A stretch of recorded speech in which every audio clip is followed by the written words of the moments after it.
diberikan pada hari ini program yang beri nama Rich Rasif Insan Cemerlang Hidup, inspirasi untuk diberikan panduan ataupun manfaat terutama kepada golongan belia remaja yang ingin memulakan sesuatu perubahan dalam hidup, yang paling penting sekali menjadikan subuh itu sebagai momentum untuk perubahan. Di awal pagi itu sendiri, apa yang Datuk Seri fikirkan? Sebelum saya pencen ni, saya terus terang cakap lah, sebelum tidur nak fikir board meeting besok siapa, macam mana nak jawab, report nak macam mana, nak pergi menghadap sipulan.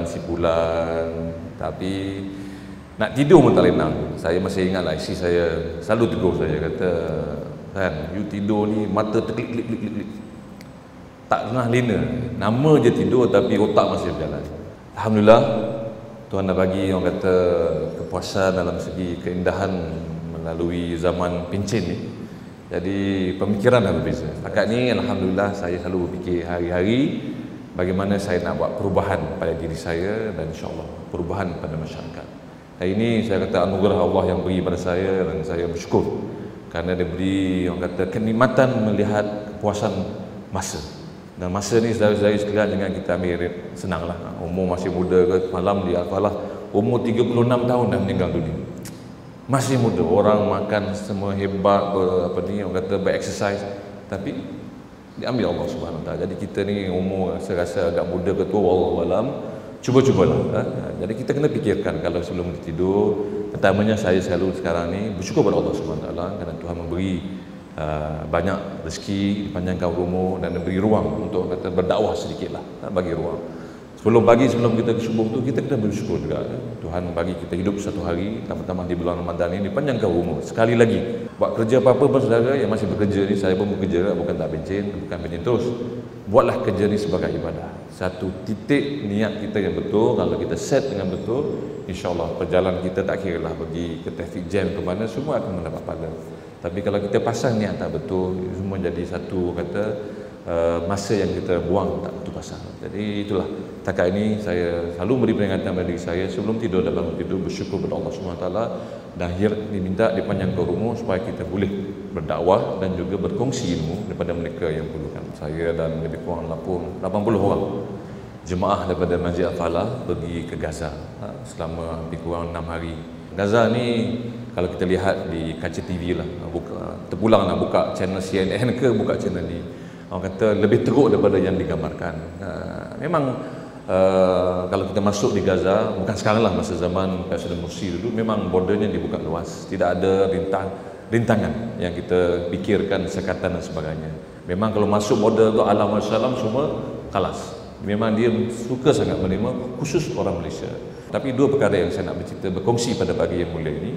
Pertamanya saya lebih keluar untuk pada lewat malam lebih kurang pukul 12.30 ni pergi dengan di tengah malam ke persempadan berjumpa dengan mujahid orang Hamas.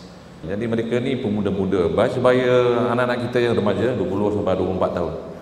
Ada seorang ni yang saya tertarik, saya nak bercerita sikit lah, dan saya agak terpedul. Beliau ni ialah seorang engineer yang kerja full time tapi buat part time jadi pejuang mujahid tengah malam. Lepas maghrib keluar berpakaian seragam hitam, pakai topeng dengan AK-47 ke M60 dengan bom sendiri, pergi ke sempadan untuk mujahid. Saya tanya dia, saudara, brother, what make you do this? Ini tak ada dibayar duit ni, saya ada sukarela. Dia kata, saya punya matlamat hari-hari apabila saya keluar dari rumah saya, tiap-tiap hari saya berkeinginan untuk mati syahid kita. Subhanallah. Kalau dia balik pagi-pagi, dia masih hidup, dia menangis terisa-isa. Kita ni saudara, agak-agaknya mana kita punya tahap. Yang menarik adalah daya keimanan. Dalam keadaan dia mesti ada pilihan untuk kata berlepak ke begini lain, tapi memang bumi pasti ni ialah bumi yang kita perlu perjuangkan habis-habisan. Tak boleh berjihad dalam segi tenaga, jihad bagi kewangan. Paling kurang yang diminta selalu oleh orang Palestin adalah berjihad dalam segi doa. Itu yang pertama yang saya dapat lihat. Keduanya, saya ialah banyak kesempatan pergi melawat negara-negara yang miskin ya.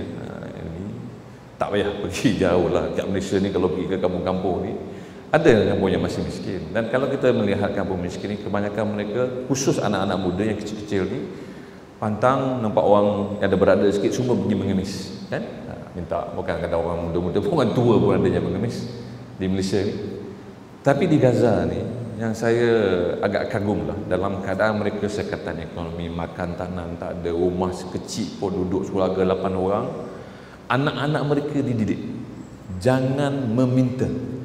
Dan kami yang bagi 80 orang ni lah, kita nampak anak-anak akan nak ulur $1, mereka tak nak minta, mereka akan lari dan tak nak ambil duit kita.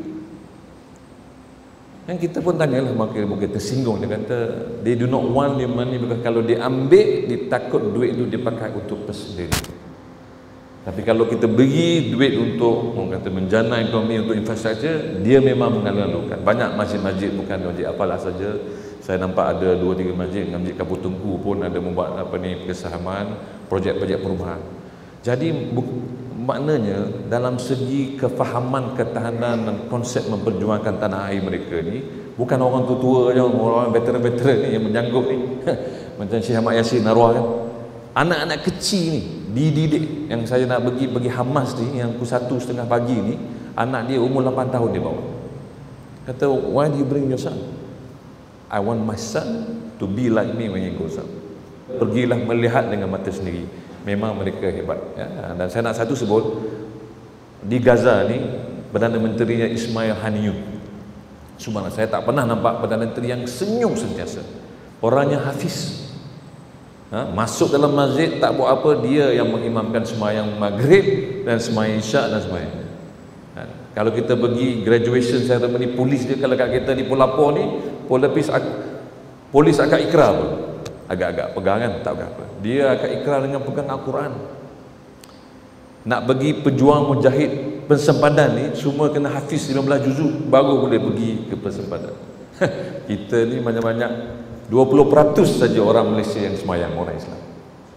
Statistik daripada Jabatan Agama Islam, 20% saja orang yang beragama Islam di Malaysia ni yang semayang. Yang 80% ni wallahu alam. Macam mana Datuk Sri berjaya dan terus mengekalkan kejayaan dan juga momentum kejayaan itu sendiri? Silakan Datuk Sri. Saya nak kongsi dua rahsia lah. Dalam nampak confident tu actually gabra. Lutut berlonggar, hati berdetup, macam-macam ayat saya baca sebelum saya ke depan. Keduanya, saya ada sifu. Sifu saya, isteri saya. Sebelum mana-mana presentation, tanyalah dating kat rumah, dia yang jadi rehearsal, taskmaster pakai kan.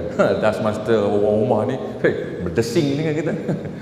Selagi rasa tak sedap, dia kata gagal. Jadi saya selalu orang kata praktis lah. Dan alhamdulillah dia beri banyak dorongan. Tapi tak adalah, ini anugerah yang Allah Subhanahu Wa Taala berikan kepada saya. Cuma saya satu saja yang saya rasa boleh dipraktikan. Kalau kita lihat orang-orang yang berjaya banyak, Tok Musyamuddin ada di sini, Datuk Asni pun ada di sini. Kebanyakan kalau kita nak buat, kita jangan buat bukan kerana manusia. Kalau kita buat kerana manusia, kerana kita nak menunjuk, kerana kita Tun ada depan, PM ada depan, bos ada depan, benda ni tak berpanjangan.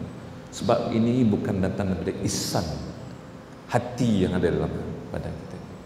Saya selalunya akan buat percakapan saya, dan kalau orang kenal saya lah, tak pernah ada saya buat dalam sejarah saya buat ucapan pakai teks. Sebab saya rasa satu tak spontan dan rasa tak ikhlas. Sebab kita scripted, mana scripted ni kita atur, takut terlupa lah, takut kata ni. Jadi kenapa? Kita harus datang daripada hati dan emosi. Dan bila datang hati daripada emosi ni, katalah kita ada kan combination 3. Satunya intelligent coefficient, IQ. Saudara sini semua ada hebat, jurutera, doktor dan sebagainya. Keduanya emosi, percampuran emosi. Ini orang ada, banyak orang ada emosi kan, emotional. Yang ketiga ni, yang rumusan yang ketiga ni yang saya baru belajar lah. Semenjak 2-3 menjak ni, spiritual coefficient. Bila diberi keadunan 3 ni, subhanallah, yang keluar daripada mulut ni memang hebat. Sebab dia ada konten yang ada dalam dunia yang diberi keberkatan oleh Allah Subhanahu Wa Taala. Tapi yang saya dapat lihat ciri-ciri yang hebat-hebat ni, kekuatan spiritual ni memang kuat. Dan saya tolonglah, kalau tak percaya cuba. Dalam hebat-hebat kita, lapangkan dada, tutup mata, keluar dengan spontan apa yang menjadi cita rasa. Saya rasa lidah ni cepat, taklah keluar, taklah keras, akan keluar.